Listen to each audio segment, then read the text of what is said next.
হ্যাঙ্গারটা সামনে আন, আমাদের হ্যাঙ্গার নাই। হ্যাঁ, আমার গাড়িতে হ্যাঙ্গার আছে, ওইটা সাজাও হ্যাঙ্গার। মার্চেন্ডাইজিং হলো সেলসের একটা পার্ট।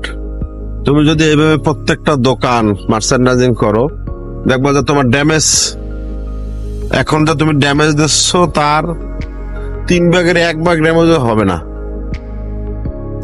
তুমি মার্চেন্ডাইজিং আগে থেকেই করতেছো না।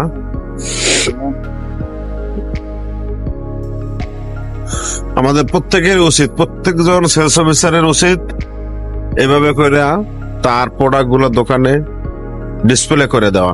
ডিসপ্লে করে দিলে আমাদের ড্যামেজটা কমে, প্রোডাক্টটা দ্রুত সেল হয়, তাতে দোকানদারেরও ইনভেস্ট আটকা থাকে না, প্লাস কনজুমাররাও তার আমার প্রোডাক্টটা টাটকা পায় এবং স্বাদটাও ঠিক থাকে।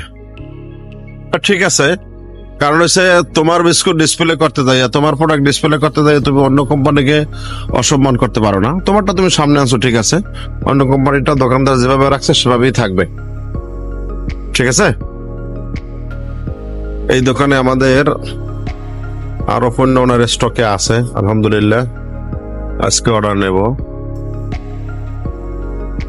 দেখছো এখন কেমন সুন্দর দেখা যায়। দেয় অসিত কুমার, সেলস অফিসার, টুকের বাজার, আকিজ বেকার্স লিমিটেড। হাই বলে দাও।